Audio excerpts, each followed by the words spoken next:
कहते हैं कि गिरते हैं शाह सवार ही मैदानी जंग में, वो तिफल क्या खा के लिए जो घुटनों के बल चले।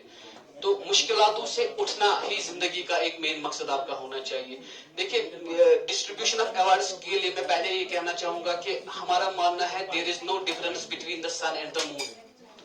There is no difference between the sun and the moon, both shines when it's their time.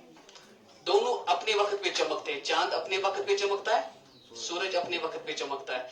तो हम यहाँ पे किसी को अवार्ड देंगे या सर्टिफिकेट देंगे, दैट डजंट मीन कि जिनको हम नहीं प्रोवाइड कर रहे हैं कि उनमें कोई कमी है। अल्लाह ताला छु तो हर कोई खान बराबर है ना, दिमाग तिशु बराबर, कड़ तिशु बराबर। अब कोई ब्रेन ज्यादा यूज करता है, आइंस्टाइन तो सारे नहीं बन सकते, है ना। आइंस्टाइन ने कितना दिमाग यूज किया, बहुत कम किया ना।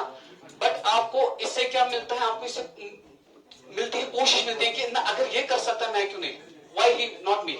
हाँ, वो अगर वो कर सकता मैं क्यों नहीं इश्यू कर सकता। तो अवार्ड्स लेने का मेन मकसद ये है कि आपको भी बूस्ट करने की कोशिश की जाती है कि आप भी यहाँ पे आके आगे आके जो हमारे और एग्जाम्स होंगे उसमें भी आप अच्छे से क्वालिफाई करके आप भी ये रैंक हासिल करो, आप भी अवार्ड हासिल कर सको। ये सर्टिफिकेट लेना, ये मेडल लेना, ये बड़ी अचीवमेंट नहीं है। अचीवमेंट ये है कि आप आगे जाके किस तरह नीट क्वालिफाई करोगे, आप किस तरह, ये जो छोटी छोटी अचीवमेंट्स होती है ना, यही आपको ड्रीम को जीतने में आपको ये मदद करती है। जब आप छोटी छोटी अचीवमेंट्स पे खुश हो जाते हैं ना, मैंने आज ये किया, कल मुझे ये करना है, तो आप एक ड्रीम बना के चलते हो। आप में से किसी ने टाइम टेबल बनाया होगा, फिक्स किया होगा कि मुझे आज क्या पढ़ना है, कल क्या पढ़ना है। हाँ, टाइम टेबल फिक्स करो अपनी लाइफ में। जिस तरह डॉक्टर साहब ना दिवान नुस्ख डॉक्टर दिवान आज क्यों सुबह क्रोसिन दवा फूल या वट एवर, मैं किसी तशहीर नहीं करना चाहता हूँ किसी दवाई की। आज सुबह ये क्यों, दोरिश ये क्यों, शाम ये क्यों, वो एक टाइम टेबल बना के रखता है। उस पेशेंट जो किसी मर्ज में, अल्लाह ताला हम सबको खुश रखे, सेहत आफियत में रखे। अगर कोई मरीज बीमार होता है तो उसको कोई दवाई का एक प्रिस्क्रिप्शन दिया जाता है, उस चार्ट पे उसको चलना पड़ता है। इसी तरह मेडिकल सब्जेक्ट है, आपको एक चार्ट बनाना है, अभी से टाइम टेबल, सुबह उठना है, नमाज पढ़नी है, पहले रिलैक्सेशन देनी है, अपने रूह को साफ करना है विद नमाज, इंस्पिरेशन नमाज जो हमारी है वो तो 5 वक्त नमाज फर्ज है हम पे। उसके बाद आपको काम करना है, एक चार्ट बनाना है, सुबह उठा मैं नमाज पढ़ी, उसके बाद इस टाइम पे मैंने ये टॉपिक पढ़ा, इस टाइम पे ये टॉपिक पढ़ा। ये एक चार्ट बना के रखो, तभी आप 2.5 साल तक कंटिन्यूअसली मेहनत करोगे। तो ये कौन सी बड़ी बात है कि आप नीट क्वालिफाई नहीं कर सकते हो। बट इट नीड्स ए आपको फुल फ्लेजेड कंसंट्रेशन अपनी एजुकेशन पे रखनी पड़ेगी, ठीक है।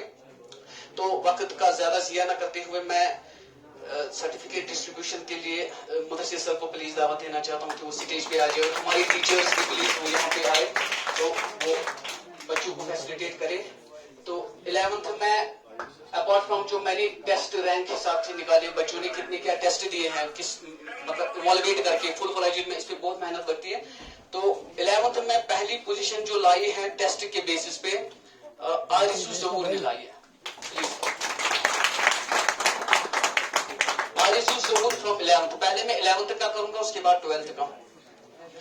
आरिसू Zahoor from 11th class, first question FP test.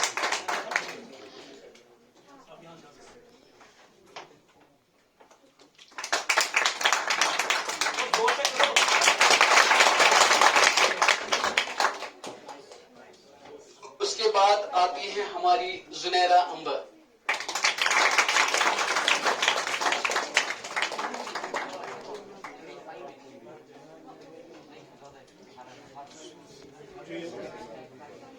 Junaira Ambar second.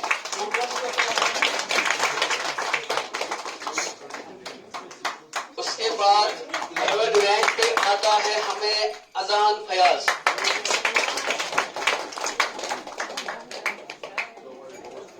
जी हमारे होस्ट जो थे।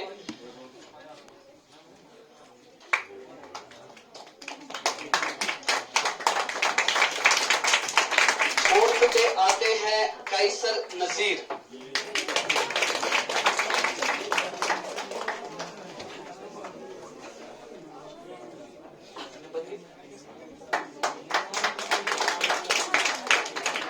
और फिफ्थ पे आता है सुमैया मकबूल। सुमैया कौन है?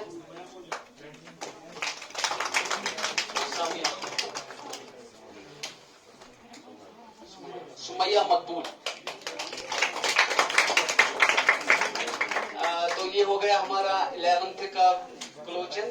तो इसके बाद हमारे 12th में फर्स्ट रैंक पे जो हमारे हैं कौन होंगे जरा बताइए। गुड। तो action action speaks louder than words. Please welcome Azhar Ayub.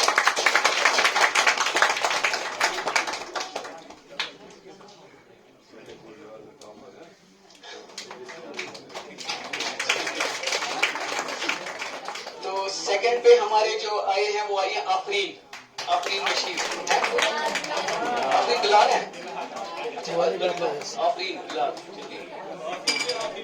Afreen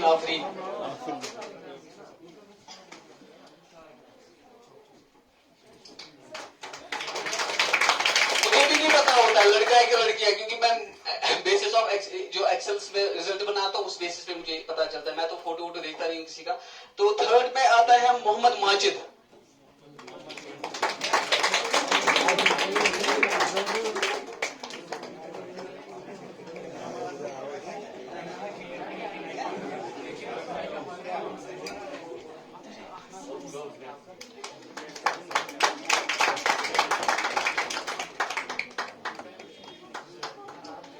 तो फोर्थ पे आते हैं यासिर यूसुफ, आए हैं यासिर यूसुफ मीर,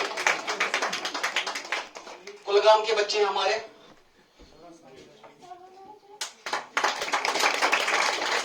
तो फिफ्थ पे आते हैं दानिश मुश्ताक,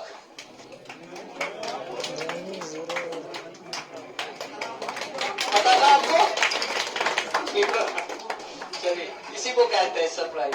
चलिए थैंक यू एक बात बताओ जी सर। ये इन लोगों के लिए लम्हे फिक्रिया है, बेशक लड़कियों के लिए पर्टिकुलर कह रहे हैं, बहुत कम आए इस साइड में, पर्टिकुलर फ्रॉम द 12। बेशक देखिए मैंने वही बताया कि कोशिश, हाँ हिम्मत करे इंसान तो क्या कुछ नहीं हो सकता, वो कौन सा ओहदा है जो पा नहीं सकता। तो कोशिश करनी है आपको, आप कोशिश कीजिए, कोशिश के थ्रू ही देखिए। हाँ गालिब ने रिलेटेड शेर कहा था, मतलब शेरी फरहाद के रिलेटेड आपने आज महफिल बनाई तो मुझे भी वो ख्याल आया। फरहाद ने फुटो सु पहाड़ कमी से जगत हथौड़ा था उसके हाथ में खाली। तो कोशिश है या कोशिश के थ्रू ही आप आगे बढ़ सकते हो, ठीक है। तो अब मैं सदर मजलिस को दावत देना चाहूंगा कि वो अपने ख्यालातों का इजहार आपके सामने करें। तो ये आपके लिए एक मौका है, आप उनकी बातों को प्लीज, हेलो हाँ प्लीज कीप क्वाइट, आप उनकी बातें सुनोगे। उनकी बात ये जो आपको मैं पहले ही बताऊं कि टीचर्स जो होते हैं वो हमारे फाउंडेशन होते हैं। टीचर्स क्या होते हैं? Pillars of our society. तो ये उस्ताद ही होते हैं जो एक किले को, मिट्टी जो होती है ना, मिट्टी को एक अच्छी शेप देते हैं। जब चिल्ड्रन आर जस्ट लाइक किले, ए टीचर